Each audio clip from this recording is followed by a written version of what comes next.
Tūliņ sāksies mums koncerts. Mēs šeit redzam daudz skaistu meiteņu. Vismukākā mums ir Alisīte, kura tikko piedalīsies konkursā. Te stāv mums aksesuāri. Un tūliņ pat sāksies koncerts. Natašiņ, kā tu jūties? Мандраж. Из-за чего? 100 лет танцую. 100 лет нет, вот как раз на сцене не была долго. Vai tad, Verečka, tev arī mandrāži? Nu, pagaidām nē, man visu laiku, kad jau уже там, iekšā, тогда man tā reiz. Un Inetiņa, ko teiks?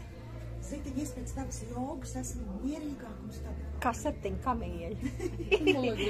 Kā ko Jolанtiņa, как сейчас? Я более меня спокойно. Хорошо. Повисла. И Танечка, что скажет?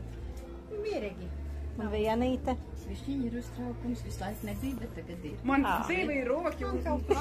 Alisīte, Es arī uztraucies?